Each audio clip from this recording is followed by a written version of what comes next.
변화가 또 가속화되고 있어요. AI에 점령당할 것인가, AI를 점령할 것인가. 일단 피지컬 AI 시대고 많은 분들이 지금 우려하는 것 중에 하나가 내 일자리 없어지는 거 아니야? 그래서 저도 많은 분들을 만나 뵈면 그러면 우리 아이가 지금 초등학생인데 뭐를 교육시켜야 돼요?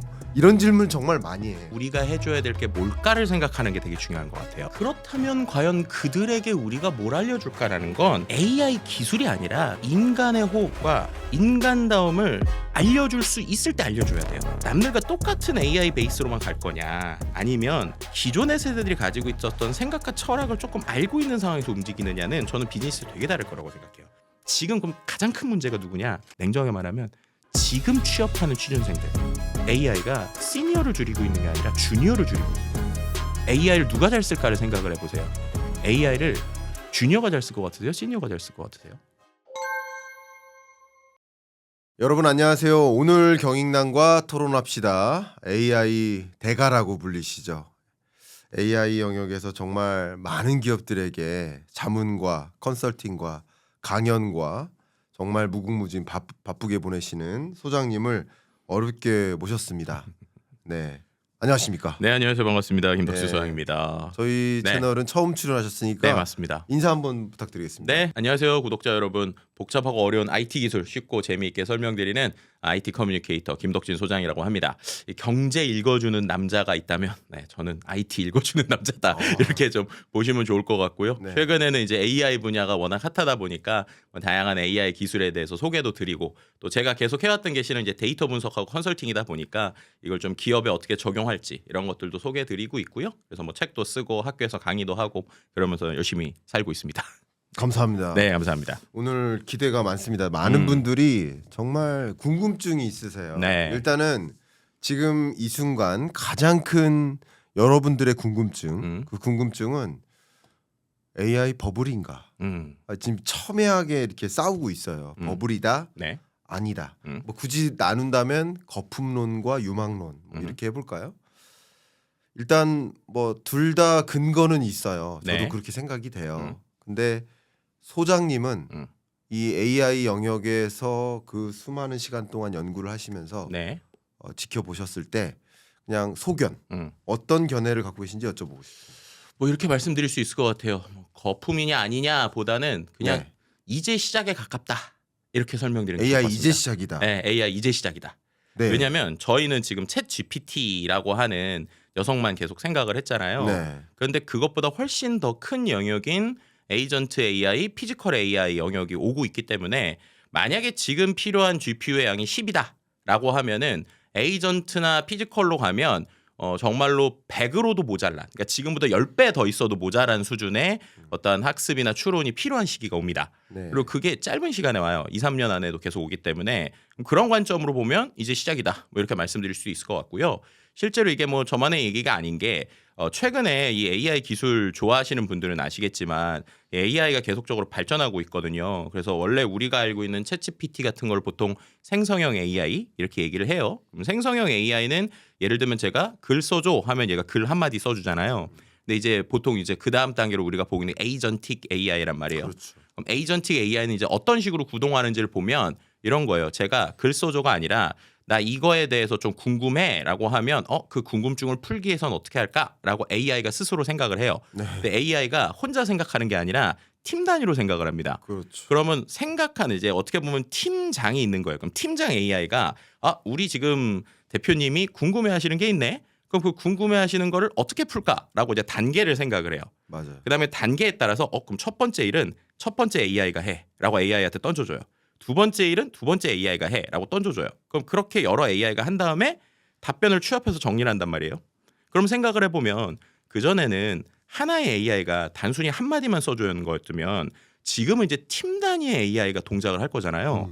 그럼 당연히 리소스가 그전보다 적게 들까요? 많이 들까요?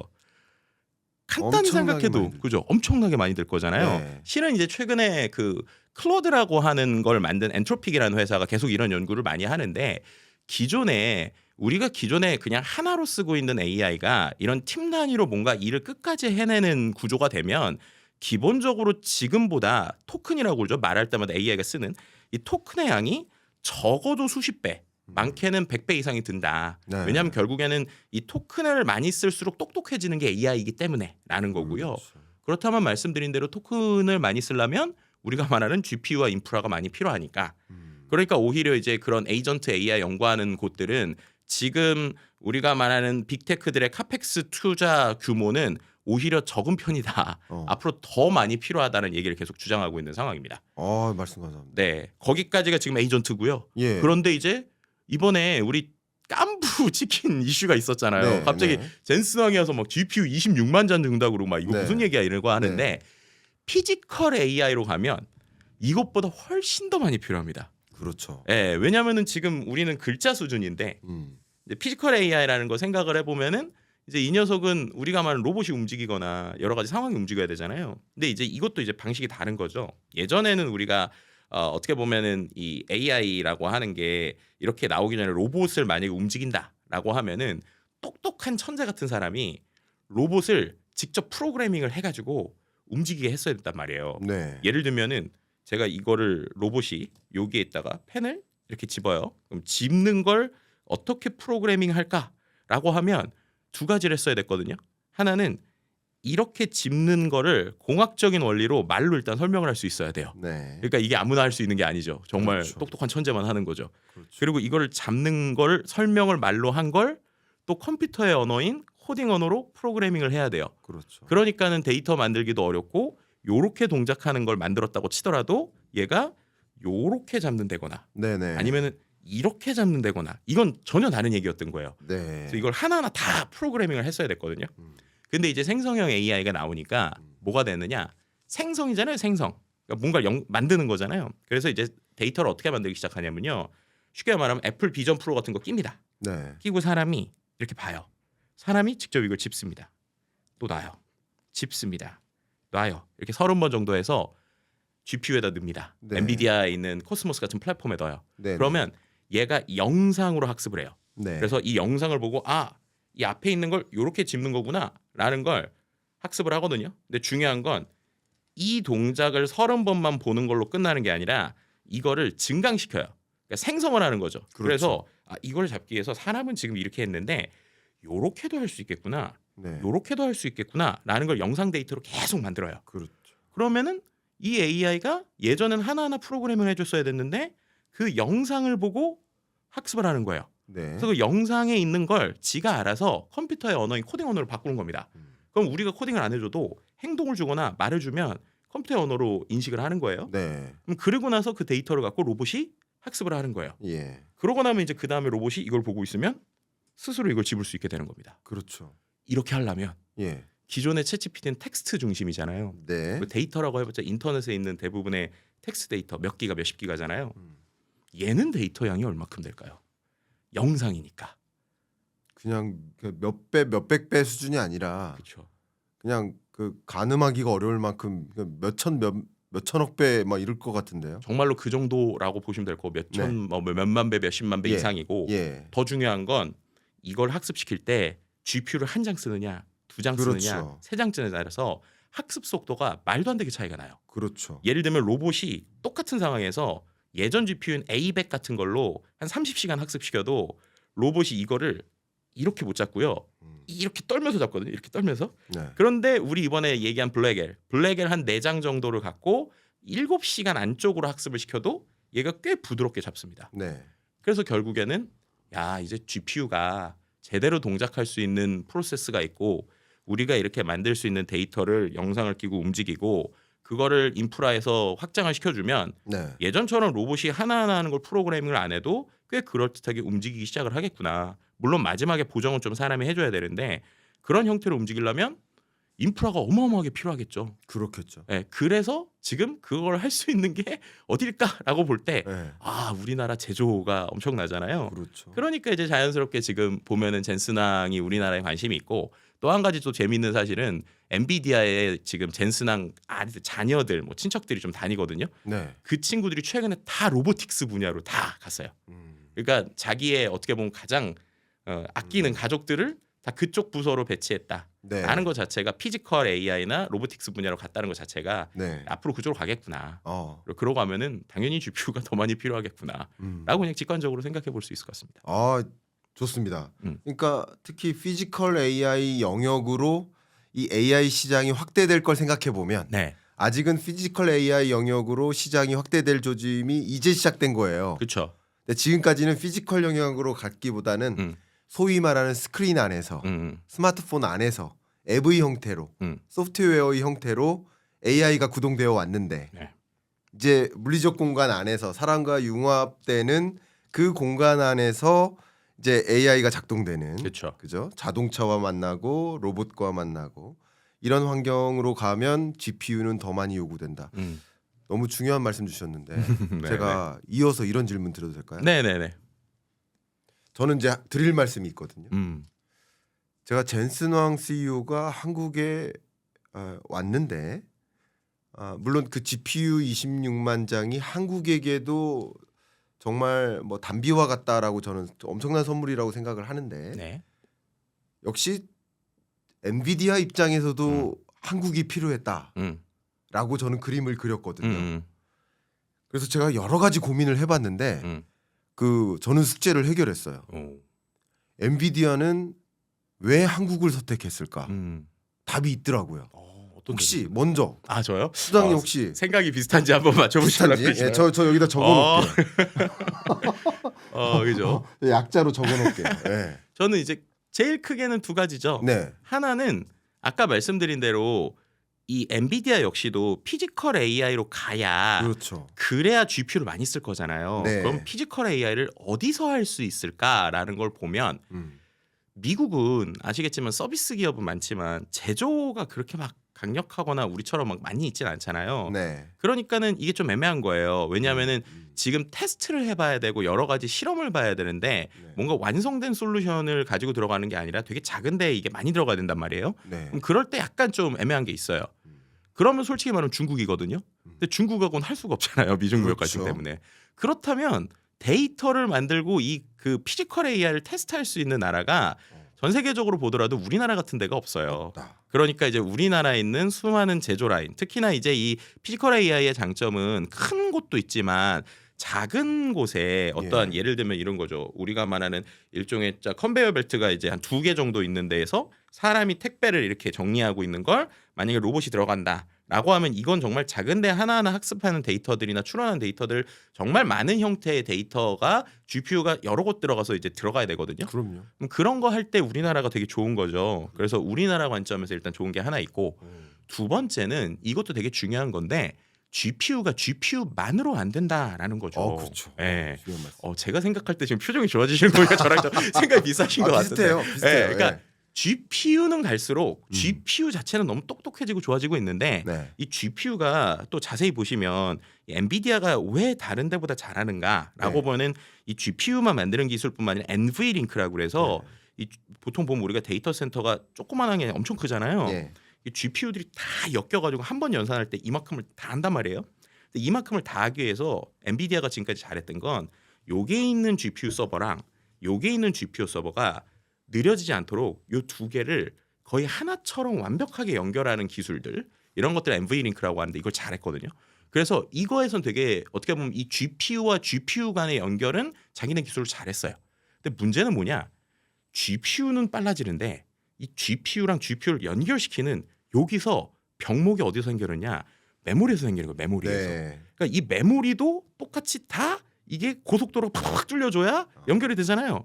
근데 그걸 잘하는 게 전 세계적으로 솔직히 말하면 하이닉스하고 삼성밖에 없는 거죠. 그렇죠. 그런데 이제 어떻게 보면 그 문제가 엔비디아만 있는 게 아니라 이 지금 우리가 말하는 추론형 그러니까 추론형 칩을 우리는 보통 GPU라고 얘기하지만 솔직히 이 AI 가속기라고 하는 게 이 엔비디아만 있는 건 아니거든요. 뭐 구글에 TPU도 있고 그리고 뭐 최근에 또 뭐 그 아마존이나 이런 것들도 계속 이제 만들려고 하고 있고 뭐 AMD도 만들려고 하고 있고 결국 다 그들한테 HBM이 필요하거든요. 그렇죠. 그러면 이제 엔비디아 입장에서 보면 다른 데들도 지금 막 추론칩 만들고 막 그러고 있는데 야 우리가 안정적으로 파트너십을 계속 가져가야 되는 거 아닌가라고 하는 그 삼성과 그리고 하이닉스가 있는 우리나라 그리고 제조 테스트를 해야지 올라갈 건데 피지컬 AI 그러면 우리나라 특히나 현대차 같은 그런 곳들하고도 해볼 수 있겠네라는 뭐 그림들이 맞으니까 어떻게 보면 우리 입장에서는 이제 젠슨왕이 우리에게 큰 선물을 줬구나라고 하지만 젠슨왕 입장에서도 그걸 갖고 우리가 잘 돼야 예를 들면 이런 거죠. GPU를 갖고 조금 더 HBM을 잘 만들 수 있게 AI 팩토리가 잘 돌아가야 그래야 HBM이 더 빨리 나와서 GPU에 또 들어갈 거 아니에요. 그렇죠. 그러니까 그런 선순환 구조들 때문에 네. 어떻게 보면 젠슨왕 역시도 우리나라를 필요했다. 뭐 이렇게 설명드릴 수 있을 것 같습니다. 좋습니다. 어떻게 좀 일치하시나요? 저도 얘기해 볼까요? 네. 일치합니다. 오. 일단 일치한데 네. 저도 이제 엔비디아에 대해서 공부했었던 것을 이제 파일링해 왔던 것들이 있는데 그걸 이제 엊그저께 마침 다 뒤적거렸어요. 뒤적거렸더니 키워드 하나. 어떤 키워드가 뭐냐면, 그러니까 이제 소장님께서 말씀해주셨던 말씀하고 저하고 이제 거의 일치한데 키워드 하나가 있습니다. 어떤 키워드인가요? 그러니까 뭐냐면 엔비디아가 가져가고자 하는 미래형 비즈니스가 있어요. 그게 뭐냐면 디지털 트윈입니다. 디지털 트윈. 그렇죠. 그 엔비디아가 가져가고자 하는 그 디지털 트윈 모델이 코스모스 WFM입니다. 그 모델. 월드 파운데이션 모델. 코스모스 월드 파운데이션 모델. 이게 이 피지컬 AI에서 왜 중요하냐면 아까도 그런 말씀 잘해 주셨지만 어쨌든 로봇이 이 실물 공간에서 예를 들어야 돼요. 로봇이. 근데 로봇이 예를 들도록 하려면 디지털 트윈에서 이 소프트웨어가 이 모델 안에서 소위 말하는 디지털 공간 안에서 얘한테 주문을 하는 거잖아요. 그 주문하는 게 이 플랫폼인 거예요. 디지털 트윈 플랫폼. 여기서 모델링을 하는, 그러니까 쉽게 말하면 태블릿 PC에서 이것을 주입하는 거예요. 인풋을 하는데 이 물리적 공간에서 얘를 드러내는 거잖아요. 그죠? 그게 이제 엔비디아가 갖고 있는 디지털 트윈 모델입니다. 맞아요. 그러니까 이 피지컬 AI를 젠슨 왕이 강조하고 있는데 젠슨 왕 CEO가 가져가고자 하는 비즈니스 영역은 로봇이 아니다. 자율주행차가 아니다. 그건 다른 기업들이 하고 있다. 근데 젠슨 왕 CEO가 하고 싶은 것은 그 수많은 기업들이 하고 있는 그 제조 영역이 아니라 그 많은 기업들이 하고 있는 그 제조 기업들이 피지컬 AI를 만들어 나갈 때 그 많은 기업들한테 다 지금 GPU를 공급하듯이 디지털 트윈 이 모델을 공급하고 싶어 하는 거다. 이게 비즈니스 모델인 거예요. 맞아요. 근데 그렇게 하기에 지금 말씀하셨던 것처럼 GPU가 있는데 GPU 혼자선 작동이 안 돼요. GPU 주면 이게 AI가 되나요? 안 되잖아요. GPU는 계산하는 거잖아요. 계산을 빨리 하는 거죠. 근데 HBM이 있어야 계산 빨리 많이 하라고 숙제를 던져주는 거 아니에요? HBM이 숙제를 많이 던져주는 거고 많은 숙제를 빨리 해결하는 게 GPU 아니겠습니까? 네네네. 그러니까 얘네가 같이 다 있는 건데 HBM 시장에 우리나라 삼성전자와 SK하이닉스가 전 세계 시장의 약 85%를 차지하고 있습니다. 그러니까 다시 말하면 GPU 없이는 AI가 안 되지만 HBM 한국 HBM 없이도 AI는 안 되는 거예요. 맞아요. 그러니까 우리나라 없이도 안 돼요. 맞습니다. 엔비디아 없이도 안 되지만 우리나라 없이도 안 되는 거예요. 그러니까 엔비디아 입장에서는 우리나라와 파트너십을 가져야 되는 것이고, 그리고 또 재밌는 게 삼성전자 5만 장, SK 5만 장, 그리고 현대차 5만 장, 네이버 6만 장. 자, 그럼 생각해 보면 딱 밸류체인, AI 밸류체인 보시면 HBM 제공하는 삼성전자, SK 주고, 또 삼성전자는 모바일 폰 만들죠. 가전제품 만들죠. 이게 피지컬 AI예요. 스마트 홈 어플라이언스. 이게 무궁무진한 시장입니다. 스마트 홈, 집안에 있는 모든 가전이 다 피지컬 AI예요. 그렇죠. 맞아요. 그리고 스마트폰과 연동돼야 돼요. 그러니까 삼성전자가 이미 세계 시장을 장악하고 있어요. 스마트폰 1위예요. 그리고 자동차, 로봇, 현대차, 그리고 네이버, 플랫폼, 그리고 SK는 또 텔레콤이 데이터 센터 PM 사업하고도 있지만 통신사, 이게 다 맞물려 있잖아요. 맞아요. 이 중에 하나의 부품 톱니바퀴가 하나만 빠져도 이게 작동이 안 될 텐데 우리는 고루 갖추고 있다. 그래서 엔비디아 입장에서도 다 이걸 계산기를 두들겨 봤을 것이다. 그러니까 우리도 GPU가 필요하지만 엔비디아도 필요한 게 아니냐. 정말 저 어떻게 생각하세요? 정확한 얘기해 주셨고요. 왜냐하면 예. 말씀하셨던 코스모스 플랫폼이 예. 이미 나온 거는 올해 초부터 있었어요. 예. 그래서 이제 저는 이제 매해 CES를 가니까 CES에 가면은 작년 이제 올해 초죠. 올해 초에 그 엔비디아가 별도의 건물에 엄청나게 큰 부스를 차렸었거든요. 약간 이제 외곽에 있어서 가보신 분들은 몇 분 가보셨을 텐데 거기에서도 주목을 했었던 게 말씀하셨던 디지털 트윈이에요. 맞아요. 그래서 공장의 상태를 그대로 보여주는 건데 좀 몇 개 재밌었던 시나리오가 예를 들면 그 CCTV를 이제 계속 스마트 CCTV로 있잖아요. 근데 갑자기 제가 그 이제 챗GPT 같은 화면한테 야 오늘 무슨 일 있었어? 라고 물어보면 얘가 이벤트 상황들을 딱 정리를 해서 주는 거예요. 예를 들면 그런 겁니다. 갑자기 제가 공장에 들어갔어요. 근데 공장에 들어갔는데 그 똑같은 디지털 트윈은 공장일 수도 있고 실제 CCTV일 수도 있는데 뭔가 물건이 떨어져 있는 거예요. 그래서 이거를 갖고 AI한테 CCTV 돌려보는 게 아니라 네. 야 이거 왜 떨어져 있어? 라고 물어봐요. 그럼 얘가 기존에 있었던 데이터 패턴을 갖고 아 그거 3시간 전에 이런 일이 있어서 그래요 라고 얘기를 해요. 그러면 뭐 어떻게 하냐면 이런 일이 있어서가 뭐야? 그러면은 아 공장에서 이 사람이 실제로 물건 올리다가 떨어뜨리고 갔어요 라고 얘기를 하거든요. 그럼 그때 이제 야 그럼 그 사람 안전규칙 지켰어? 라고 물어봐요. 그럼 아 이 사람이 봤는데 실제로 헬멧을 안 쓰고 있었어요. 그래서 규칙을 지키진 않았습니다. 라는 이벤트 로그들을 남기기 시작하고요. 또 어떤 게 있냐면 챗GPT 같은 거가 어떤 상황을 좀 움직이잖아요. 그래서 스마트 CCTV처럼 거기에서 만약에 사람들이 이곳이 만약 보안 공간이라고 생각해 보세요. 보안 공간인데 혹시나 사람들이 움직이다가 핸드폰으로 뭔가 찍으려는 움직임을 보이면 나한테 얼러팅을 해줘 같은 걸 세팅을 할 수 있어요. 네. 그러니까 그거를 처음부터 픽스해서 하는 게 아니라 이러이러한 상황이면 움직여라는 것들을 이렇게 세팅을 하면 그게 움직이는 형태들도 할 수 있거든요. 그래서 네. 그런 형태들을 올해 초에 좀 보여줬단 말이에요. 네. 근데 그런 걸 적용을 하려면 적용을 할 공장들이 필요하고 그렇죠. 적용을 할 환경들이 필요하잖아요. 그렇죠. 근데 그런 입장에서 보면 우리나라랑 참 잘 맞다라고 볼 수 있을 것 같고 또 한 가지 좀 말씀드릴 게 실은 저는 막 주식을 잘 아는 사람은 아니거든요.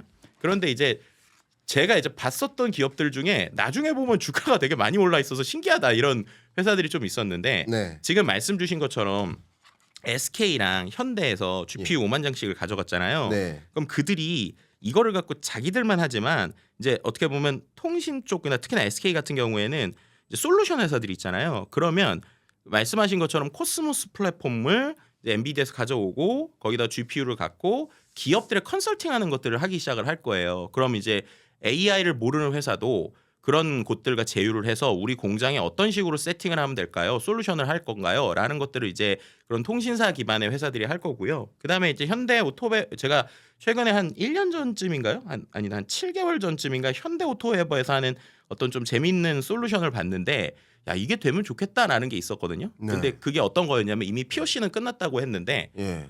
공장에 말씀하신 디지털 트윈을 해놨어요. 그래서 실제로 자동차 공장이 있습니다. 그럼 자동차 공장을 똑같이 디지털 트윈을 해놔서 실제 공장에서 로봇이 돌아가고 있으면 만약에 조립을 하고 있으면 이 디지털 트윈 공에서 똑같이 움직여요. 그러다가 갑자기 NG가 났어요. 단차가 난 겁니다. 단차가. 그럼 단차가 났다라고 하는 게 디지털 트윈에서 떠요. 그래서 지금 여기 지금 로봇이 조립을 하다가 단차가 생겼는데요라고 뜹니다. 그럼 예전에는 사람들이 직접 공장에 가서 고치거나 아니면 전문가들이 들어가야 되잖아요. 근데 거기에 우리가 말하는 생성형 AI가 잘하는 게 인간의 언어를 컴퓨터의 언어로 바꾸거나 아니면 뭐 한글을 영어로 바꾸거나 그런 거 잘하잖아요. 그래서 어떻게 하는 거냐면 공장에 가는 게 아니라 그 디지털 트윈 공간에다가 음성으로 이렇게 시켜요. 야 설비 파라미터 시뮬레이션 해봐라고 시켜요. 그러면 이 녀석이 지가 알아서 수많은 데이터를 갖고 전문가가 없는 상황에서도 전문가의 지식을 활용해서 시뮬레이션을 막 합니다. 그러더니 지금 파라미터 값을 이렇게 바꾸면 좋을 것 같아요라고 얘기를 해요. 그럼 제가 해봐라고 합니다. 그러면 디지털 트윈 공원에서 먼저 해봐요. 그러다가 제대로 되면 오케이인데 안 될 수도 있잖아요. 안 됐습니다. 그럼 또 해봐라고 2번 시킵니다. 그럼 이제 오케이가 됐어요. 그럼 그 다음에 오케이 지금 된 거를 공장에 적용해라고 하면 공장에 그 파라미터 값으로 로봇의 팔의 약간의 각도가 바뀌면서 조절이 돼요. 그리고 나면은 공장에서 문제없이 다시 조립되는 프로세스가 움직입니다. 네. 이미 이런 것들을 그렇죠. POC를 끝냈다는 거예요. 네. 근데 이런 게 말씀하신 대로 더 많은 GPU랑 피지컬 AI 영역으로 다양한 공장에 들어온다. 그렇죠. 그럼 당연히 효율이 높아질 거고 그러니까 당연히 엔비디아 입장에서는 우리랑도 하고 싶고 그런 회사들하고도 하고 그렇죠. 싶겠다 이런 그림이 보이는 거죠. 너무 중요한 말씀 주셨습니다. 지금 우리 소장님께서 네. AI 2026이라는 책을 내주셨어요. 네. 근데 제가 잠깐 너무 중요한 말씀들 거의 팩트에 기반해서 명확한 사실들을 다 말씀해 주셨는데 네. 제가 좀 잠깐 책을 보다가 네. 지적 하나 해도 될까요? 아 그럼요. 지적 하나는 뭐냐면 네.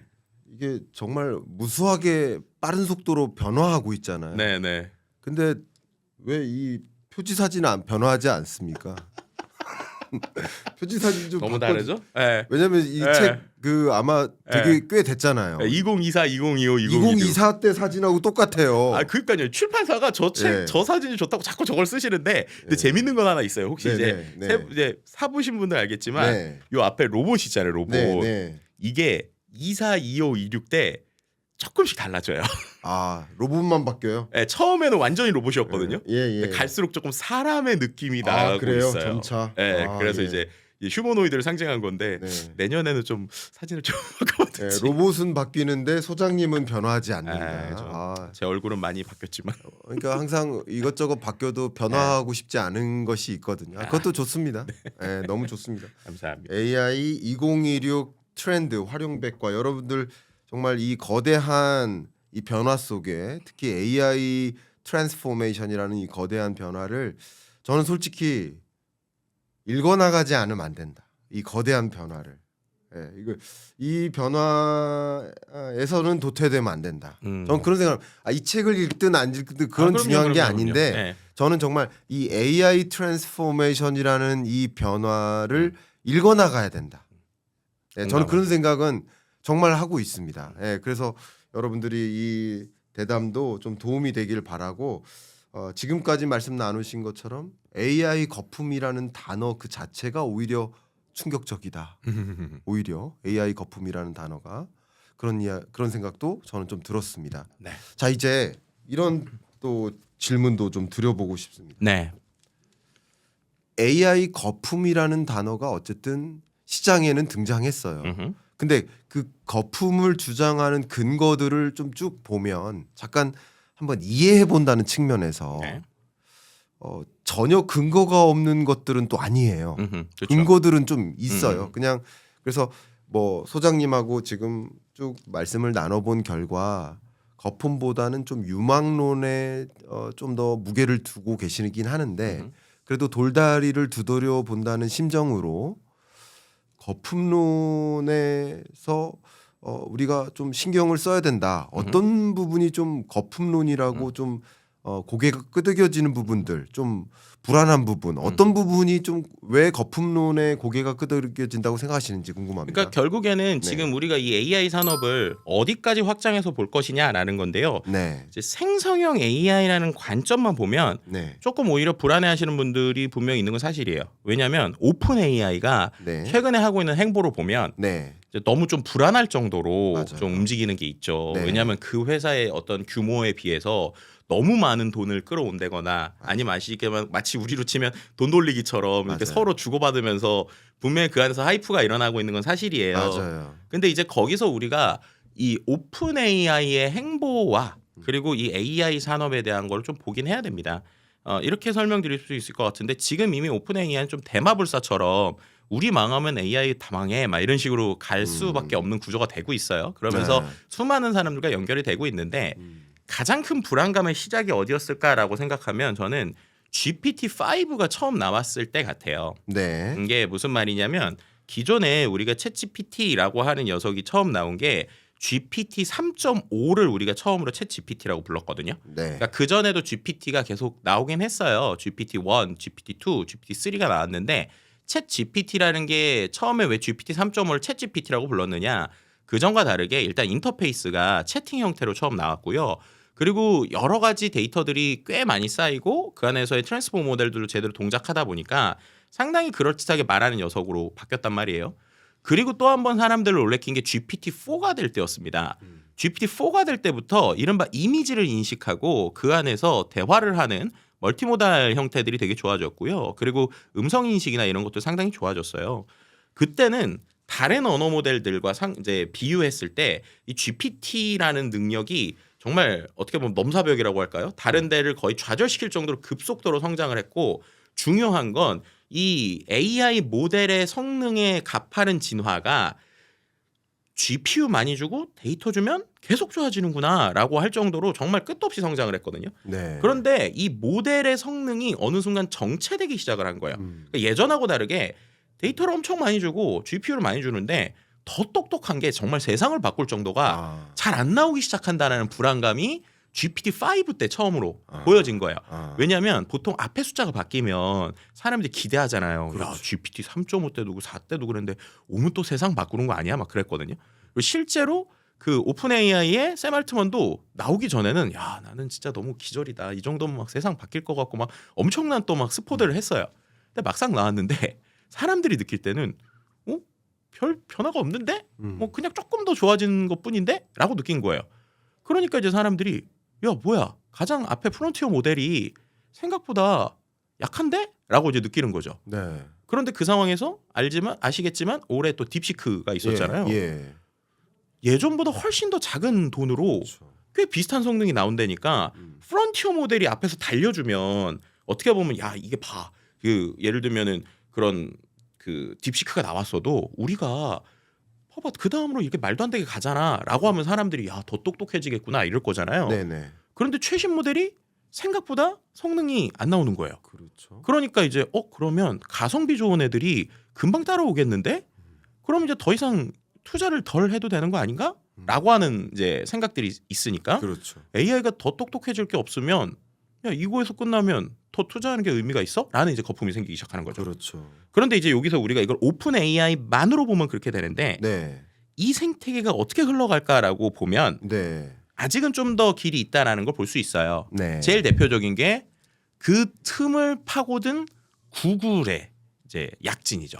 네. 예, 요즘에 보면 구글 주가가 장난이 아니잖아요. 계속 올라가잖아요. 예. 냉정하게 말씀드리면 이 이제 그 이런 AI 모델을 벤치마크하는 여러 가지 사이트들이 있거든요. 근데 보통 두 가지가 있는데 하나는 이제 그런 객관적 지표를 기반으로 해서 계산하는 사이트가 있고 하나는 사용자들이 실제로 좋다라고 해가지고 분야별로 투표를 하는 사이트가 있어요. 네. 그게 이제 LMArena라는 사이트가 있는데 재밌는 거는 그 LMArena라는 사이트에 가보면 대부분 1등을 이미 챗GPT가 아니고 구글의 제미나이 라인업이나 네. 아니면은 일론 머스크가 만든 XAI의 그록 네. 요 두 가지가 거의 다 1등을 차지하고 있거든요. 네. 근데 이게 되게 재밌는 포인트인 게 원래는 이 AI 트랜스포머 모델이라는 것 자체가 처음에는 구글에서 만든 거잖아요. 그래서 구글에서 처음에 논문도 내고 막 그랬는데 구글은 처음에 이거에 강력하게 드라이브를 안 걸었었죠. 왜 안 걸었느냐? 만약에 생성형 AI가 진화하면 우리가 어떤 변화가 있을까라는 걸 구글은 너무 잘 알았던 거예요. 예를 들면 우리 교수님도 챗GPT 쓰시고 나서 네. 예전보다 내가 가장 덜 하게 된 행동이 뭘까 생각해 보시면 뭘 것 같으세요? 제일 덜하게 된 거요. 네. 예를 들면 저 같은 경우 저도 이제 매년 경제전망서를 내니까 근데 경제전망서 이게 경제가 굉장히 딱딱하고 어렵잖아요. 그럼 이제 그래프 같은 게 많이 들어가요. 네네네. 그래프를 제가 다 데이터를 받아서 그래프를 그리는데 근데 이제 이 딱딱하고 어려운 내용을 그림 하나로 딱 보여주고 싶은 마음이 있어요. 그래야 이제 설명이 쉬워져요. 그렇죠, 그렇죠. 네. 근데 그때는 그 그림을 찾는데 시간이 오래 걸렸었어요. 그리고 그게 저작권 문제가 있었어요. 근데 아예 챗GPT한테 그림을 그려달라고 부탁하죠. 그렇죠. 근데 몇 분 만에 그려요. 맞아요. 예를 들면 실제 그 그림을 저작권 문제 없이 챗GPT한테 그려달라고 해서 그걸 책에 삽입을 하죠. 맞아요. 가장 대표적인 그림이 저는 잊을 수 없는 게 특히 올해 초에 우리 한국이라는 배가 있는데 배가 거대한 바다를 항해하고 있는데 태풍이 몰아닥치고 있어요. 트럼프 2.0이라는 태풍이에요. 근데 그 배는 배 안에 승선원들이 서로 싸우고 있어요. 왜냐하면 정치적으로 서로 예. 탄핵 정국 때문에 그 모습을 어떻게 찾아요 그림을? 제가 화가도 아니고. 네. 근데 챗GPT한테 그걸 명령으로 부탁했죠. 근데 그 그림이 책에 들어가 있어요. 그런 게 챗GPT가 가능해진 거죠. 맞아요. 예. 지금 포인트를 얘기해 주셨는데 예. 찾는 행동을 덜 하게 됐잖아요. 그렇죠. 근데 구글 입장에서는 사람들이 찾는 행동을 안 하게 되면 어떻게 될까요? 검색 엔진 안 쓰잖아요. 그렇죠. 그러면 광고 비용이 거기 핵심인데 어. 안 쓸 거잖아요. 예. 그러니까 그걸 알았던 거예요. 아. 예, 뭐랑 비슷한 거냐면 코닥이 예. 전 세계에서 최초로 디지털 카메라를 만들어 놓고도 출시를 안 했던 거랑 비슷한 거죠. 그러네요. 필름 안 팔리니까. 네네. 그래서 이미 내부적으로는 그런 것들이 준비가 돼 있었는데 안 나오고 있던 거예요. 그러다 갑자기 챗GPT가 땅 하고 등장을 합니다. 그러니까 마치 디지털 카메라가 소니나 예. 이런 데들 나오니까 코닥이 뒤늦게 내가지고 망한 것처럼 나왔는데 망했습니다. 그게 이른바 바드라고 하는 녀석이고 아마 기억하시는 분들이 있겠지만 바드라는 녀석이 나왔을 때 구글이 주가가 폭락하는 적이 있었어요. 그렇죠. 왜냐하면 이제 이 녀석이 뭔가 너무 멋있는 답변을 했는데 알고 봤더니 그 답변이 틀린 거예요. 네. 근데 그 틀린 거를 그 구글 담당자들도 모르고 그거를 심지어 광고 영상에 자랑스럽게 넣었거든요. 그러니까 예. 사람들이 느낀 게 야 이거 뭐야 구글 담당자들도 이 틀린 것도 모르고 광고에 넣을 정도로 얘가 너무 교묘하고 이상한 소리를 하는구나. 네. 그리고 주가가 막 떨어졌거든요. 그러니까 오히려 이제 구글이 와신 상담을 하기 시작해요. 야 우리 제대로 해야겠는데. 그래서 그때부터 모든 역량을 거기다 모읍니다. 그래서 나온 게 제미나이라는 녀석이고 이 제미나이 2.5가 엄청난 성능을 발휘하기 시작해요. 그래서 그 중에 하나가 만약에 지금 교수님께서 또 그 다음 책을 내신다. 네. 그림 그리기를 그 챗GPT한테 시키지 마시고 네. 구글 제미나이의 나노 바나나라는 게 있거든요. 예. 걔한테 시키시면 놀라운 퍼포먼스가 나올 겁니다. 왜냐하면 이제 그 전에 그 그림 그리기 우리가 이제 그 챗GPT 안에서의 그림 그리기는 이제 어떻게 보면 지브리 열풍 막 이래가지고 되게 그럴듯하게 그려주잖아요. 네. 근데 제일 거기서 답답하셨던 게 아마 그런 걸 텐데 그림이 그려졌는데 특정 부분만 고치고 싶어요. 맞아요. 그러면 챗GPT가 잘 안 돼요. 해보시면 예. 잘 안 되거나 고치는데 그 부분만 고치는 게 아니라 그림을 싹 다 바꾸거나 막 그러거든요. 네. 그런데 이 구글에서 나온 나노 바나나라는 녀석은 그걸 너무 잘해요. 내가 뭔가를 만들어 놓고 특정 부분만 고친다거나 아니면 특정 부분만 합성하는 게 너무 말도 안 될 정도로 쉽게 되니까 상업적으로 사용이 가능해진 거예요. 그렇게 되니까 갑자기 어도비의 주가가 흔들리기 시작해요. 사람들이 간단한 것들은 이제 포토샵을 안 쓰고 이걸 되겠네? 라는 것들을 느끼기 시작합니다. 또 비슷하게 영상도 요즘에는 이 구글에 이제 제 VO3라고 하는 게 지금 3.1이 됐는데 이 녀석이 너무 또 말도 안 되게 잘하는 거예요. 근데 그게 왜 그럴까 생각을 해보면 전 세계에서 이미지 데이터 제일 많이 갖고 있는 게 구글이고 네. 영상도 유튜브 갖고 있는 구글이고 네. 그러니까 얘네들이 이제 제대로 정신을 차리고 여기에다가 돈을 엄청나게 쓰기 시작한 겁니다. 네. 그러니까 어떻게 보면은 강력한 오픈 AI 1강 체제가 구글이라는 녀석이 등장을 하게 돼요. 그리고 거기에 제대로 투자를 해요. 그러니까 네. 이쪽에서도 투자가 계속 일어나죠. 네. 그리고 또 비슷하게 우리가 알고 있는 또 엔트로픽이라는 회사의 클로드라는 녀석은 예. B2B에 최적화를 해요. 그래서 기업들이 쓰는 API에만 집중해서 코딩을 한다거나 이런 것들은 이 오픈 AI 그 클로드 그러니까 엔트로픽이라는 회사의 클로드라는 서비스가 또 갑자기 특화돼서 등장을 하고 그리고 또 최근에 아주 짧은 시간에 이제 급성장한 게 그록이죠. 그래서 이제 이제 우리가 알고 있는 일론 머스크가 만든 XAI라는 회사의 그록이 갑자기 급성장을 하는데 네. 이거는 또 어떻게 하느냐? 쉽게 말하면 돈으로 네. 그냥 다 버리는 거예요. 그래서 데이터가 없는 건 트위터 샀잖아요. 트위터 데이터를 특화해서 넣다 보니까 이 그록에는 좀 더 말투가 소셜이나 트렌드들이 잘 나와요. 그리고 이걸 하려면 엄청난 GPU와 데이터 센터나 뭐 전기가 필요하잖아요. 근데 이제 생각해 보시면은 테슬라가 배터리 팩 하잖아요. 그걸 갖고 전기를 해결한다거나 아니면은 그 엄청난 그 자본과 그리고 원래 기존에 테슬라 엔지니어들이 잘하는 GPU 엮어내는 이런 스킬들을 갖고 아주 빠르게 데이터 센터를 만들고 인력 없으면 우리가 비싸게 데려와야지. 이래서 갑자기 이쪽에 인플레를 처음으로 일으키는 이러한 현상을 갖고 그록이라는 녀석도 생겨서 결국에는 오픈 AI 1강 체제가 지금은 4강 체제로 바뀌었거든요. 네. 그래서 그런 형태로 보면 또 이 시장이 되게 불안하면서도 왜 한계가 왔느냐? 공부할 공개된 데이터가 이제 거의 없어요. 네. 인터넷에 있는 데이터를 이제 거의 다 학습을 한 거죠. 네. 그럼 얘가 똑똑해지려면 공부를 더 시켜야 되는데 새로운 데이터가 별로 없는 거예요. 그러니까는 이게 똑똑은 해줘도 이게 좀 기울기가 꺾이기 시작했거든요. 그래서 얘네들이 어떤 방식을 지금 두 가지를 차용했느냐? 하나는 GPU를 더 많이 써서 추론을 시키는 거예요. 이게 무슨 말이냐? 예전에는 얘가 책이 있어요. 그럼 책 한 권을 공부한다고 생각해 보시면 책 한 권을 빠르게 봅니다. 근데 얘한테 책이 계속 와요. 네. 그러니까는 책 10권을 봐야 되니까 그냥 빠르게 보고 빠르게 학습하고 그런데 뇌를 다 썼어요. 근데 더 이상 공부할 책이 없어요. 그럼 이제 어떻게 해야 되느냐? 한 권을 아주 잘 볼 거 아니에요. 한 권을 좀 어떻게 보면 좋을까? 아니면 이 내용을 갖고 제가 만약에 컨텐츠 100개를 만들어야 된다. 그럼 막 생각을 짜낼 거잖아요. 그렇죠. 그런 걸 이제 체인 오브 소트라고 하는데 생각의 사슬 기법이라는 걸 만들어서 AI가 이제 그냥 답변하는 게 아니라 답변하기 전에 네가 좀 생각 좀 해봐. 그래서 생각을 오래 하게 좀 바꾸고 있어요. 그러니까 얘가 요즘에 답변이 조금 예전하고 그렇게 바로 탁 나오는 게 아니라 몇십 초 걸리기도 하고 1분 2분 걸리기도 하잖아요. 네. 그렇게 하면서 한정된 데이터에서 더 쥐어짜는 방식을 쓰는 거예요. 근데 쥐어짜려면 GPU를 많이 써야 되는 거예요. 네, 생각을 오래 하니까. 그렇죠. 그러니까 답변의 깊이가 깊어지는 쪽으로 요즘에 모든 AI 모델들이 가고 있고 이걸 이제 추론이라고 하고요. 예. 두 번째는 사람들이 챗GPT로 이렇게 질의만 하는 데만 쓰게 할 거냐? 라는 이제 퀘스천이 있는 거예요. 왜냐하면 지금 엄청나게 많은 돈을 썼잖아요. 그럼 돈을 쓴 상태에서 어쨌든 회수를 하려면 네. 지금 이렇게 사람들이 그냥 뭐 한 달에 $22 내는 거는 택도 없거든요.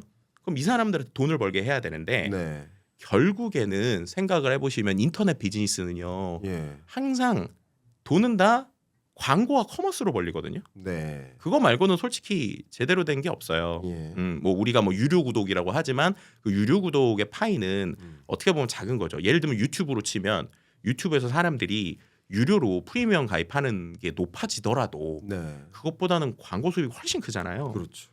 그러면 이제 오픈 AI 입장에서도 샘 알트먼이 원래 잘하는 게 비즈니스고 원래 이 사람의 출신을 보면 이제 우리가 말하는 엑셀레이터, 그러니까 스타트업을 투자하고 스타트업 키우는 거를 원래 하던 사람이거든요.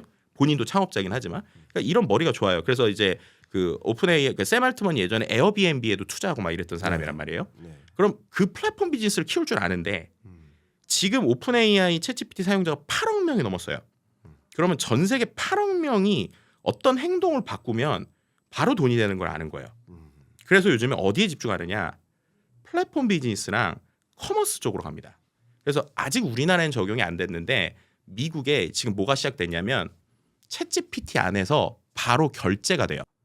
그리고 챗GPT 안에서 바로 쇼핑이 됩니다. 네. 최근에 월마트랑도 손을 잡았어요.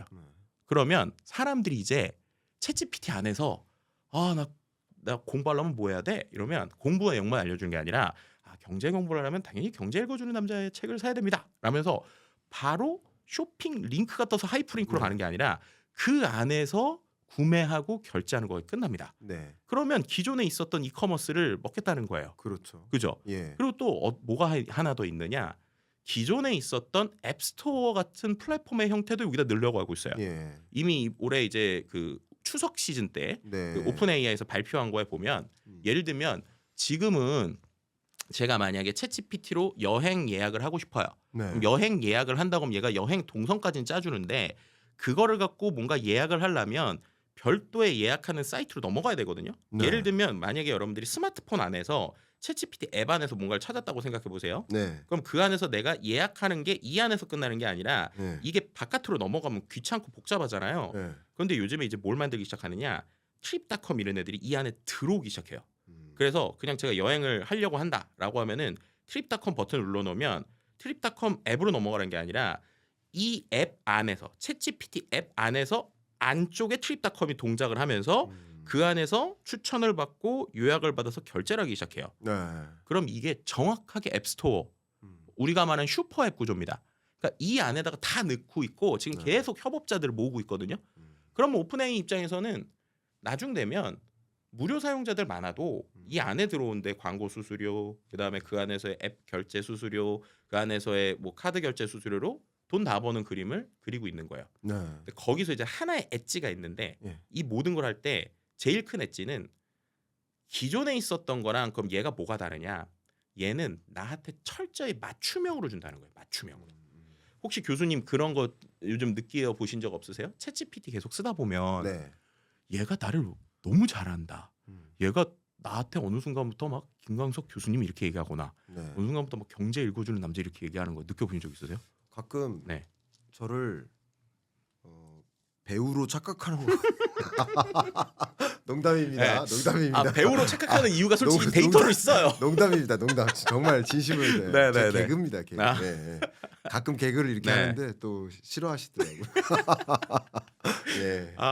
그런데 만약에 음. 모르겠습니다. 만약에 이거 한번 나중에 해보세요. 이거 한번 되게 재밌는데 뭐냐면 내가 챗GPT를 어떻게 쓰고 있는지 패턴을 알 수 있는 질문이 있어요. 챗GPT 안에. 아, 네. 뭐라고 하면 되냐면 챗GPT한테 너가 나에 대해 알고 있는 내용을 기반으로 예. 3줄짜리 광고 멘트를 만들어봐. 아하. 이런 식으로 써보잖아요. 예. 그러면 만약에 거기에서 배우 같은 우리 김광석 교수님이 이렇게 나오잖아요. 예. 그러면 언젠가 교수님이 챗GPT한테 야 내가 배우가 되려면 어떻게 해야 돼 이런 걸 물어보셨으면 걔가 그 맥락을 알고 있어요.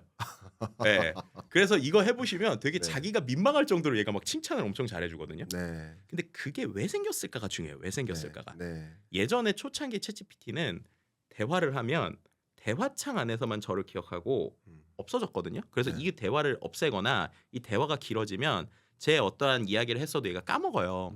근데 최근에 모든 AI 회사들이 어디에 집중하고 있냐면 롱텀 메모리라는 거에 집중을 그렇죠, 하고 있어요. 네. 그래서 그게 어디 있냐면 설정에 가보시면 이제 실제로 그 설정에서 메모리 관리하게 하는 게 있거든요. 그 메모리 관리라는 거에 들어가면 이 녀석이 나를 어떻게 기억하고 있는가 쭉 리스트로 떠요. 그렇죠. 근데 그게 어떻게 뜨는 거냐? 제가 대화를 하다가 AI가 이건 꼭 기억해야지라고 하면 그걸 장기 기억 메모리로 던져버리거든요. 그럼 그런 걸 기억하고 있는 거예요. 그러면 거기에 내 이름이 뭐고 내가 좋아하는 게 뭐고 심지어 만약에 내가 여자친구가 있다. 그래서 여자친구랑 뭔가 대화를 했다. 그럼 그 여자친구가 좋아하는 것도 얘가 다 기억을 해요. 그럼 그 상태에서 호텔을 예약하거나 맛집을 예약하거나 물건을 산다라고 하면 이거는 단순히 그냥 얘가 데이터에 의거해서 하는 게 아니라 나의 행동과 나의 내용을 기억해서 그걸로 얘가 얘기를 해주거든요. 그러니까 결국 이러한 변화들이 기존에 있었던 우리의 행동들을 AI가 바꿔가려는 시도들이 이어지고 있다라는 겁니다. 그래서 요거랑 또 연관돼서 좀 얘기 드릴게 최근에 그래서 데이터 센터들이 엄청나게 많은 SSD랑 우리가 말하는 플래시 메모리를 사고 있는 이유도 솔직히 그렇죠. 요거랑 연결이 그렇죠. 있어요. 너무 그래서- 좋습니다. 네. 그 부분을 제가 좀 이어서 좀 말씀을 드리기 네네네. 전에 교수님께서 말씀 주셨던 지금 가장 대표적인 골자가 AI 거품 진짜 터질까 하는 여러분들이 갖고 계신 그 질문에 대해서 일단 오픈 AI 같은 경우는 좀 정말 오픈 AI가 망하면 다 망하는 구조예요. 순환 투조 구조가 그러니까. 근데 오픈 AI가 정말 망할까라는 질문을 던진 거예요. 근데 오픈 AI가 이제 돈 벌기 위한 구조를 만들고 있다라는 말씀을 주신 거고 네. 또 오픈 AI가 혼자 독주하는 게 아니라 또 양극화, 사극화되고 있다. 또 여러 기업들이 또 이 돈 벌기 위한 구조를 가져가고 있다라는 말씀을 주신 거예요. 여기에 제가 첨언을 몇 가지만 더 드리면 또 이 지금은 주로 뭐 챗GPT와 같은 AI 플랫폼 중심으로 말씀 주셨는데 전 산업에 걸쳐서 그냥 진짜 플랫폼 기업 말고요, 빅테크 기업 말고요, 유통업, 금융업, 뭐 제조업, 교육업 정말 전 산업에 걸쳐서 이 AI를 도입하기 위한 행보가 거대하게 움직이고 있습니다. 그 도입한 정도가 25% 30%밖에 안 돼요. 이제 도입하고 있어요. 그거 한 가지 제가 의견을 드리고 싶고요. 그리고 제가 시간이 많지는 않지만 한 가지 또 중요한 얘기를 드린다면 닷컴 버블과 다른 게 뭐냐면요. 주가를 그려보면 시스코가 가장 대표적인 예인데 시스코가 주가가 급등했다가 급락했거든요. 근데 급등했다가 급락할 때 실제 순이익이 어땠는지 보면 순이익은 이랬어요. 근데 역시 인프라가 대대적으로 공급이 되니까 데이터 센터가 공급이 되니까 엔비디아 주가가 이렇게 오르잖아요. 네. 그럼 엔비디아 순이익은 어떨까 봤더니 엔비디아 순이익도 이래요. 맞아요. 그러니까 주가가 50% 오른다. 근데 엔비디아의 영업이익도 50% 오르고 있거든요. 그러니까 이런 것들을 좀 같이 보셔야 된다. 그래서 그냥 무조건 주가가 이렇게 사상 최고치를 경신하고 있는 모습이 말이 되느냐라는 거 그것도 중요한 거품에 대한 가능성, 그것도 진위를 좀 들여다보실 필요도 있지만 실체가 있는지 부분도 지금 소장님의 의견 이런 것들을 가지고 더 들여다볼 수 있는 계기가 되면 좋겠습니다. 지금 말씀 주셨던 것처럼 AI 2026이라는 이 책을 통해서 더 구체적으로 우리가 체감할 만한 실물 경제 속에서 어떻게까지 AI가 활용되고 있고 또 여러분들은 그 AI를 어떤 식으로 활용할 수 있는지까지 정말 깊게 들여다보실 수 있거든요. 한번 확인하실 수 있는 계기가 됐으면 좋겠습니다. 자, 이제 조금 더 구체적으로 네. 이런 질문을 좀 던지고 싶습니다. 일단 피지컬 AI 시대고 피지컬 AI 시대가 또 우리 정부도 피지컬 AI 부문을 중심으로 많은 투자를 하기로 정부도 약속을 했고 예산안에서 그걸 표현을 했죠. 그러면 좀 더 많은 분들이 지금 우려하는 것 중에 하나가 네. 나의 일이 대체될까 이거거든요. 음. 그러니까 이제 정부 단에서 고민하는 것은 지금 현재 전력이 부족하겠다. 그 전력 수급 계획을 조정해야 되겠다라는 게 한 가지고요. 그리고 역시 또 한 가지 나의 일이 대체되네. 그럼 내 일자리 없어지는 거 아니야? 그래서 저도 많은 분들을 만나 뵈면 그러면 우리 아이가 지금 초등학생인데 뭐를 교육시켜야 돼요? 이런 질문 정말 많이 해요. 네네. 네, 정말 아마 그런 질문 많이 받으실 것 같습니다. 그렇죠. 실은 저도 저희 애가 지금 초등학교 3학년이라서 예. 네, 저도 이제 그런 고민도 많이 하고 있고 변화도 있는데요. 네, 좀 이런 얘기 드리고 싶어요. 일단 아이들에 대한 얘기 저도 요즘 고민을 많이 하니까 네네. 냉정하게 말씀드리면 우리가 AI를 우리 애보다 잘 쓸 수 있을까? 라는 것부터 저는 항상 접근하거든요. 네. 그러니까 AI 네이티브라는 거죠. 그쵸. 아이들은. 네. 네. 그래서 저는 AI 네이티브들에게 우리가 해줘야 될 게 뭘까를 생각하는 게 되게 중요한 것 같아요. 이거 굉장히 중요한 포인트 주셨네. 네, 정말로. 이게 뭐랑 비슷한 거냐면요. 예. 왜냐하면 앞서서 우리가 전편도 교수님께서 그런 얘기 하셨잖아요. 예. 닷컴 버블하고 다르다. 왜 다르냐? 저는 학습 효과가 있기 때문이라고 생각하거든요. 네. 지금의 리더들을 보면 닷컴 버블을 경험했던 사람들이 AI 리더십을 갖고 있어요. 무슨 말이냐? 이 사이클을 알기 때문에 어떻게 되면 거품이 되고 어떻게 되면 성공할지 혹은 그때 봤던 주니어들이 지금 리더십에 있으니까 우리는 그렇게 하면 안 되지 시행착오를 안단 말이에요. 네. 그러니까 예전하고 다르게 내가 생각했던 것들이 안정적으로 돌아가는 구조가 저는 하나 있다. 그거 중요한 포인트네요. 네, 이게 되게 중요하고요. 비슷하게 사회적 현상을 읽을 때 저는 항상 기술이 변화하는 건 두 가지 축이 항상 있다고 말씀드리거든요. 예. 시대의 변화가 있고 세대의 변화가 있어요. 그런데 세대의 변화를 항상 같이 봐야 됩니다. 예. 그럼 우리에게 어떤 변화가 한 번 있었느냐? 모바일 네이티브 때의 변화를 비교해 보면 돼요. 예. 모바일 네이티브 전으로 한번 돌아가 볼게요. 우리가 15년 전쯤에 이런 얘기를 했었어요. 무슨 얘기를 했었냐면 야, 무슨 귀찮게 문자를 해. 전화하면 바로 되는데. 이랬거든요. 그런데 그 다음에 무슨 현상이 사회에서 나오느냐? 폰포비아라는 말이 나왔어요. 네. 전화를 무서워하는 세대가 생깁니다. 이해를 할 수 없었죠. 왜냐? 그들은 처음부터 문자하던 세대예요. 네. 그리고 처음부터 탭 누르던 세대고 이게 편해요. 네. 그러니까 이제 자연스럽게 난 전화보다 이게 좋은데? 라고 했던 거예요. 근데 그걸 이상하게 봤잖아요. 근데 거기서 혁신적인 비즈니스들이 나오기 시작하죠. 10년 전쯤에 이런 얘기들을 하기 시작합니다. 아니 누가 귀찮게 앱으로 주문을 해 전화로 하면 되지 이랬거든요. 지금은 뭐라고 그래요? 아니 누가 귀찮게 전화로 주문을 해 앱으로 하면 되지 이렇게 됐는데 10년 딱 제가 걸려요. 잠깐 첨언 들어도 될까요? 네. 심지어 지금은 대면 보고를 두려워해요. 그러니까요. 코로나19 사태 이후로 대면 보고하기가 무서운 거예요. 그쵸. 그 이메일 보고 네. 혹은 SNS 보고 보고를 이렇게 하는 거예요. 그래서 그 비슷한 말씀 말 이야기해 주신 거를 예. 똑같이 AI 아까처럼 비유하잖아요. 저희가 3년 안에 빠르면 2년 안에라고 생각하는데 이런 말 할 겁니다. 누가 어렵게 사람하고 얘기해? AI랑 대화하면 되지? 이렇게 된다는 거예요. 저 충분히 그렇게 가정할 필요가 있다고 생각하네요. 네. 예. 근데 이미 시작이 됐어요. 예. 10대들의 모습을 보면 네. 최근에 10대들이 AI 관련해서 매출 제일 많이 쓰는 게 컴패니언 서비스거든요. 네. 동반자. 그러니까는 맞아요. 내가 캐릭터 채팅하는 거. 거기에 네. 돈을 엄청 쓰고 있어요. 우리가 네. 몰라서 그렇지. 예. 왜냐? 이들은 되게 좋아요. AI는 내가 얘기를 하잖아요. 그럼 내가 얘기한 거를 이 녀석은 뭔가 첨언을 해도 내가 기다릴 필요가 없어요. 무슨 말이냐? AI는 저에게 맞춤형으로 대화를 해줍니다. 그렇죠. 내가 싫어하는 것들 얘기해주면 그랬구나 하고 위로해주고요. 뭔가 얘가 더 시끄럽게 나한테 얘기를 안 해요. 그럼 예를 들면 우리가 사람한테 공감을 얻거나 위로를 받는다고 했을 때 사람한테 대화를 하면 술자리에서도 그렇잖아요. 내가 하고 싶은 얘기 한마디 하려고 저 사람 최소한 두세 마디 들어줘야 되잖아요. AI는 그럴 필요가 없거든요. 그렇죠. 그리고 내가 맞춤형으로 원하는 대로 대화를 해주고 맞춤형으로 얘기를 해주고 심지어 아까 말한 쇼핑하거나 이럴 때도 내가 원하는 친구의 말투로 대화를 하면서 쇼핑을 이끌어준단 말이에요. 그렇죠. 그런 변화들이 옵니다. 네. 그럼 그런 거를 처음부터 익혀는 AI 네이티브 세대들한테 예.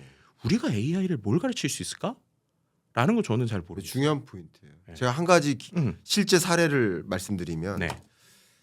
알리페이의 스마일 투 페이 서비스 같은 경우 안면 인식 기술 기반의 AI 기반 솔루션입니다. 그러니까 키오스크인데 AI인 거예요. 네. 그러니까 그 키오스크는 저를 알아봐요.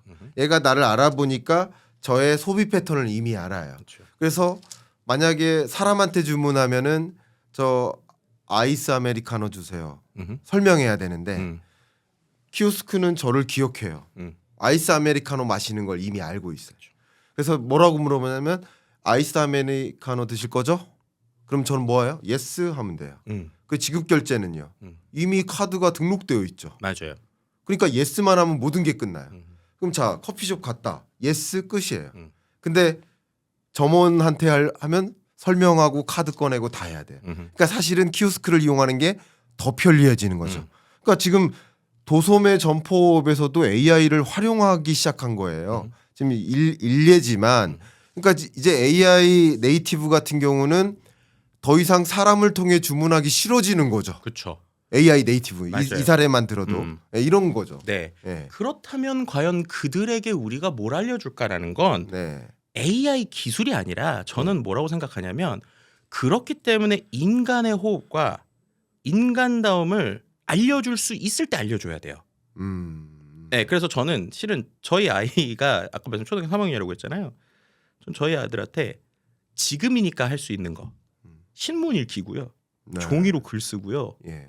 그 다음에 책 읽히는 걸 합니다. 좀 있으면 사춘기를 안 할 텐데 예. 그리고 일부러 핸드폰 안 줘요. 아직은 얘가 어차피 좀 있으면 다 알아요. 좀 있으면 다 합니다. 뭐 얘기 안 해도 그냥 뭐 쇼폼 뭐 형아들 보는 거 옆에서 보고 막 춤추고 막 그러거든요.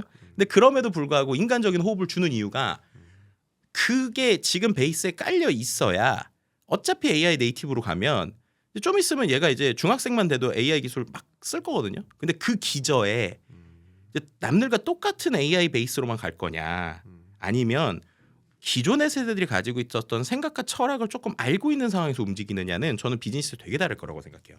왜냐하면 최근에 스타트업들 중에서도 되게 투자를 잘 받는 친구들을 보잖아요. 이 친구들이 기술적으로나 변화도 잘하지만 생각보다 이걸 우리나라에서는 이게 좀 저는 좀 우리나라에서는 이게 오히려 좀 이렇게 배척당한다? 조금 이상하게 본다라고 하는데 솔직히 말하면 그게 아닌 게 뭐냐면 인간관계거든요. 네. 그리고 사람과 사람을 잘 대하게 하는 방법이고 그리고 어르신들한테 쉽게 말하면 우리 투자자들한테 내가 어떻게 하면 매력적으로 보일까라는 걸 포장을 잘하는 친구들이 냉정함으로 투자 잘 받아요.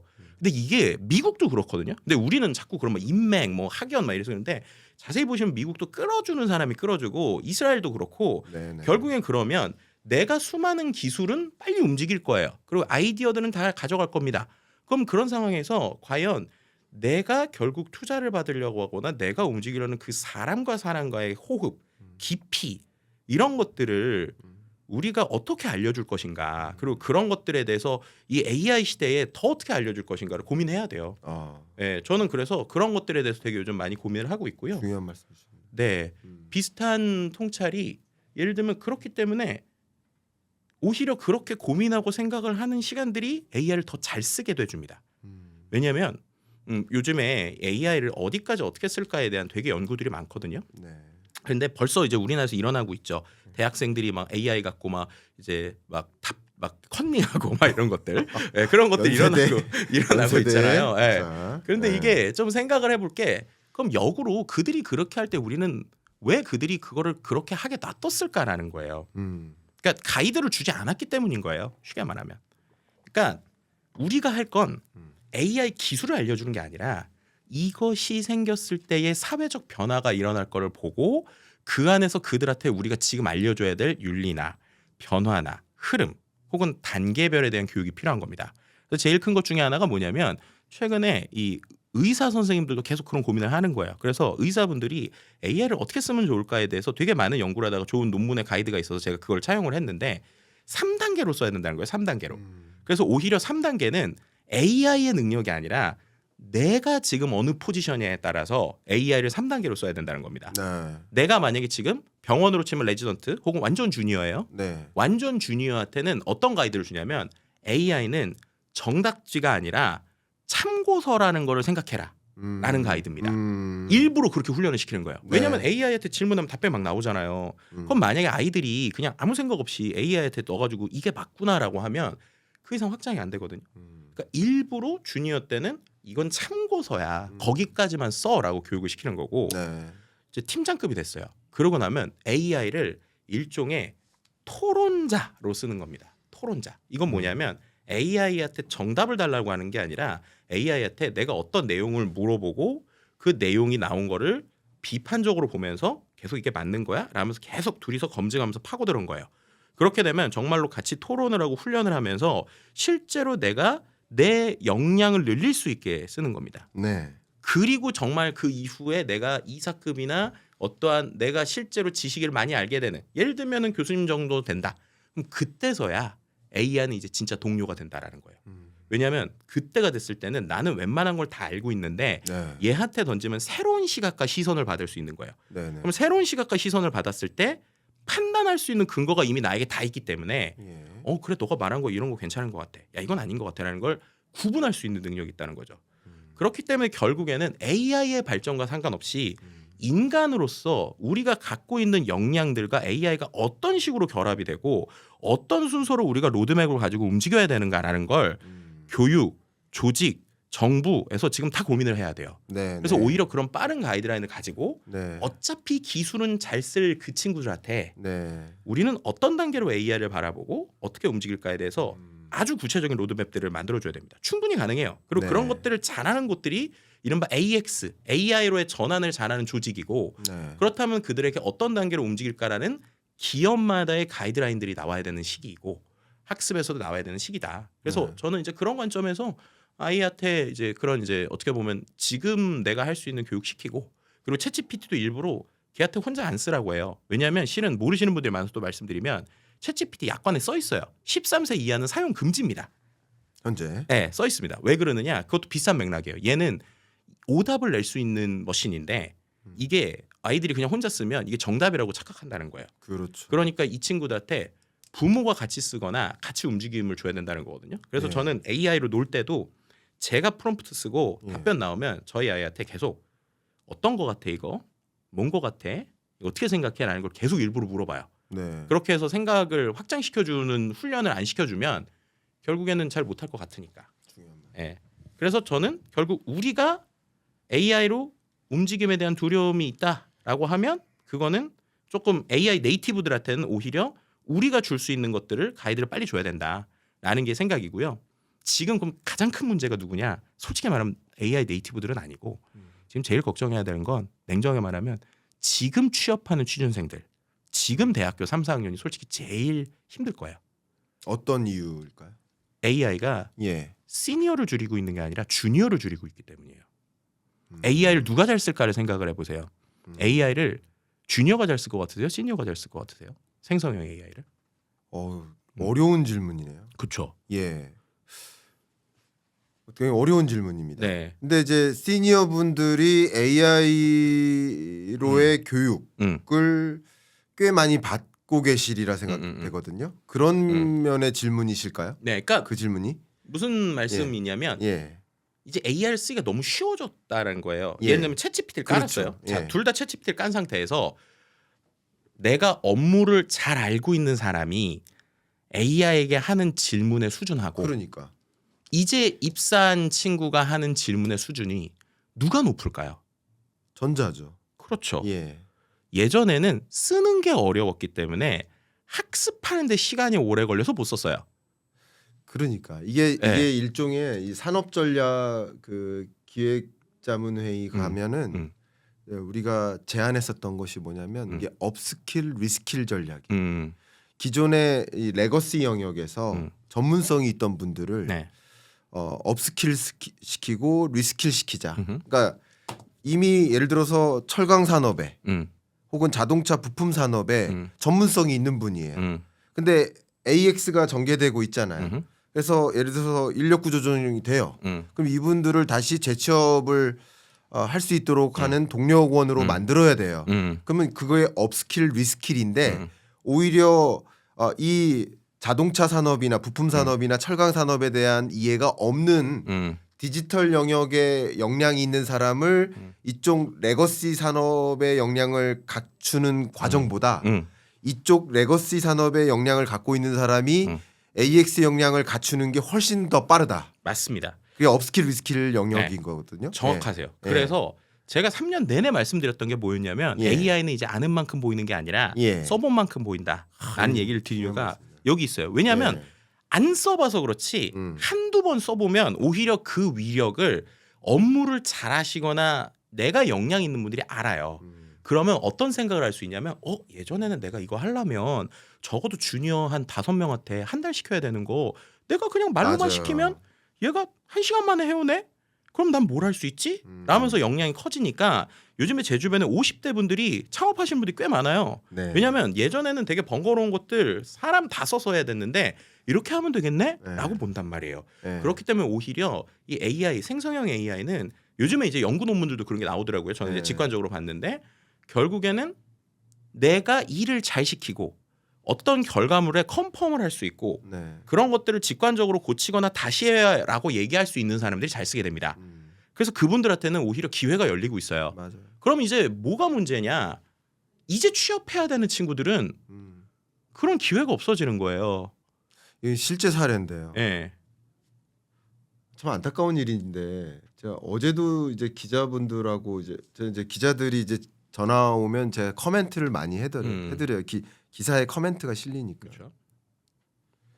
근데 제가 박사과정 때 같이 공부했던 이제 동생인데 지금 BCG의 임원으로 있어요. 근데 엊그저께 연락이 왔는데 BCG에 있는 이제 리서처들이 리서치 어시스턴트를 다 해고시킨 거예요. 근데 리서치 어시스턴트 역할을 AI가 대체한 거죠.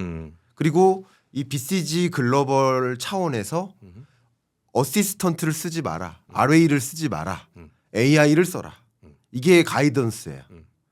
그리고 그럼 왜냐면 저도 이제 사실은 우리 연구자 커리어는 리서치 어시스턴트부터 시작을 합니다. 저도 그렇죠. 처음에는 연구 보조원에서 시작을 했겠죠. 근데 연구 보조원을 하면서 연구하는 역량을 길러가고 그 선임 연구원한테 이렇게 연구하는 거구나라는 걸 배워가면서 연구자의 꿈을 키우고 연구자가 되는 거거든요. 근데 그런 경력을 갖출 기회가 없는 거예요. 그래서 어제 기자분한테 뭐라고 얘기했냐면 대기업들은 지금 경력자를 원하는데 청년들은 경력을 갖출 기회가 없다. 굉장히 어려운 일인 거예요 지금. 맞아요. 대기업은 당장 경력자를 원해요. 근데 그 청년들은 경력을 갖출 기회가 없는 거예요.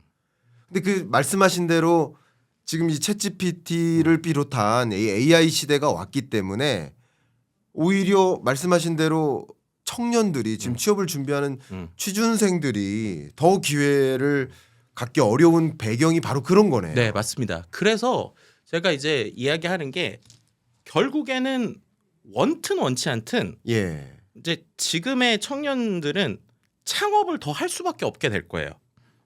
네, 그게 원튼 원치 않든 그렇게 커리어가 시작되지 않으면 어렵습니다. 그럼 창업도 이제 두 가지입니다. 하나는 팀을 만들어서 하는 창업도 있지만 혼자서 하는 솔로프리너라고 하는 창업들 늘어날 거거든요. 그럼 거기서 그나마 이 생성형 AI 덕분에 열린 기회는 딱 하나는 있어요. 뭐냐면 언어의 장벽이 깨졌기 때문에 처음부터 고글로벌로 큰 사업을 하는 게 아니라 빈틈 하나를 날카롭게 파서 그 빈틈을 갖고 100명짜리 비즈니스 못하지만 나 하나 먹고 사는 거 아니면 3명 먹고 사는 거 그거를 글로벌로 아주 뎁스 있게 하는 게 방법인 거예요. 그건 가능해진 겁니다. 왜냐하면 언어의 장벽이 깨졌고 내가 뭔가 서비스를 만들거나 빈틈을 찾으면 그거를 챗GPT 같은 걸로 언어 바꿔서 웹사이트 만드는 건 가능해졌고 그리고 실제로 요즘에는 문의들을 오는 것도 다 AI가 웬만큼은 번역을 해주거든요. 그럼 그 빈틈을 짧게 찾아서 내 커리어를 안타깝지만 2, 3년 동안 쌓아 올리고 그걸 갖고 오히려 그런 중견기업이나 기업들에서의 원하는 상으로 가는 게 냉정하지만 지금은 제일 현실적인 방법이라고 저는 봐요. 그래서 지금 오히려 취준생들은 더 조금 날카롭게 이 시장을 좀 바라봐야 됩니다. 그리고 이게 꼭 IT에만 그렇지 않아요. 그러니까요. 네, 말씀드렸던 것처럼 지금 AI가 모든 산업에 퍼지고 있거든요. 그럼 네. 지금은 전환기이기 때문에 오히려 이 전환기에 기회를 잘 잡으면 짧은 시간에도 커리어가 확 폭발할 수 있어요.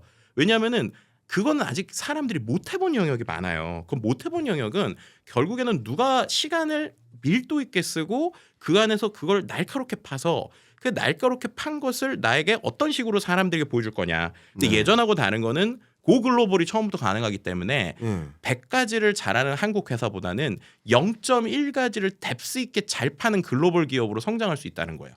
그래서 그런 관점에서의 커리어를 생각해보고 거기서 내가 할 수 있는 걸 시도해보는 게 되게 중요합니다. 그리고 이것도 되게 많이 바뀌었는데 예전에는 이제 스타트업들이 투자를 받고 시작을 했잖아요. 네. 요즘에 미국의 회사들 보면 투자를 안 받아요. 오히려 투자를 받는 걸 꺼려해요. 왜냐? 지금은 AI를 갖고 내가 유통 비즈니스가 되거든요. 무슨 말이냐? 내가 뭔가 비즈니스를 하려고 그래요. 근데 거기 AI가 들어가요. 그러면 챗GPT 같은 거를 가지고 이런 겁니다. 챗GPT를 갖고 내가 만약에 챗GPT를 API로 100원을 써서 뭔가 사람들에게 가치 있는 서비스를 만들어요. 그럼 그거를 150원, 200원에 팔면 마진이 100원이 나오는 구조가 나오잖아요. 그럼 처음부터 매출을 내면서 갈 수 있어요. 요즘에 이제 그런 식으로 검증을 많이 해서 그렇죠. 스타트업들 투자하는 분들도 예전처럼 그림을 보고 회원을 모으는 게 아니라 그래서 너 작게라도 지금 매출 만들어 왔어부터 보거든요. 그렇죠. 그러면은 내가 아이디어를 갖고 실행을 할 수 있다는 거예요. 작은 돈으로. 그리고 그게 먹히기 시작을 하면 실제로 그걸 갖고 투자를 받지 않고도 계속적으로 그림을 그려주거나 오히려 사람들이 제발 내 거 투자 받아주세요라고 줄 서 있는 것들이 이미 미국에서는 한두 명짜리 조직에서 나오고 있거든요. 그래서 그런 관점으로 우리도 좀 시도해봐야 된다. 그래서 결국에는 이거는 단순히 그냥 메가적으로 일자리가 없어질까요? 막 이런 접근으로는 안 되고 네네. 아주 세그멘트를 나눠서 네. 내가 처해져 있는 상황에서 나는 어떤 식으로 접근할 것인가라는 걸 좀 보시면 이게 이제 기회도 될 수 있는 부분도 있다. 그렇습니다. 이렇게 좀 말씀드릴 수 있을 것 같습니다. 너무 중요한 말씀 많이 주셨고요. 솔직히 저도 이 변화가 예를 들어서 뭐 활자라는 것이 발명됐을 때 그 활자 시대가 펼쳐진 게 몇천 년이 지속되다가 전기 시대가 시작됐는데 몇백 년이 지속되다가 또 인터넷 혁명이 시작됐는데 몇십 년이 지속되다가 또 AI 시대가 시작됐는데 또 AI 시대는 또 몇 년 만에 또 바뀔 겁니다. 그러니까 이게 이 변화의 속도가 또 가속화되고 있어요. 변화가 또 가속화되고 있어요. 그 변화 속에 이 변화를 제대로 들여다보지 않으면 안 된다. 우리는 그래서 제가 지금 말씀하신 속에 제가 적었거든요. AI에 점령당할 것인가, AI를 점령할 것인가. 그러니까 정말 이 AI에 점령당하지 않기 위해서는 적어도 AI의 활용법, AI의 트렌드 이걸 제대로 이해할 필요는 있겠다. 적어도 거기부터 시작된다. 맞아요. 그죠? 네. 네, 그런 생각을 하고 정말 바뀌지 않는 이 사진. 내년엔 바꿔야 네, 될까 제가 우리 소장님 제가 너무 좋아해서 그래요. 네, 우리 감사합니다. 소장님 바뀌지 않는 네. 이 사진 AI 2016 이 책 관심 갖고 한번 정말 AI 트렌드는 어떻게 전개될까 한번 일독하시면서 들여다보시면 어떨까 참 유익한 시간이 분명히 될 거라고 생각이 되고요. 감사합니다. 정말 사실 지금부터 또 2시간 3시간을 대화를 나누고 싶어요. 근데 여러분들이 갖고 계신 그 질의를 책에서 좀 찾으시길 바라고 분명 제가 꼭 드리고 싶은 말씀이 AI는 분명히 변화를 일으키는 건 맞아요. 근데 그 변화는 일자리를 없애는 방향도 있지만 어마어마하게 많은 일자리를 또 만들어내기도 할 거예요. 그러면 우리는 항상 왜 없애기만 할 것인가에 주목을 해왔는데 무엇을 또 만들어낼 것인가를 또 주목도 해야 됩니다. 그렇지 않습니까? 맞습니다. 제가 그 말씀도 좀 드리고요. 끝으로 우리 경익남과 토론합시다에 네. 출연하셨는데 이렇게 토론 컨셉은 네. 처음이실 것 같은데 네네네. 어떠세요? 너무 재밌었고요. 예. 원래 준비된 질문하고 전혀 다른 얘기들을 했는데 저 질문은 원래 네. 잘 안 봅니다. 그렇죠. 그래서 더 좋았어요. 그래서 네. 더 좋았고 네. 가지고 있는 생각들을 같이 얘기할 수 있어서 너무 좋았고요. 네. 역시 역시 괜히 읽어주는 남자가 아니구나. 역시 잘하십니다. 너무 아닙니다. 좋아요. 예. 오늘 또 이렇게 초대해 주셔서 감사드립니다. 예. 다음에는 여러분 김덕진 교수님인데 이덕진의 내가 아는 한 가지. 내가 아는 한 가지를 좀 청해 들으면 무리수를 던졌습니다. 내가 아는 한 가지 감사합니다. 고맙습니다.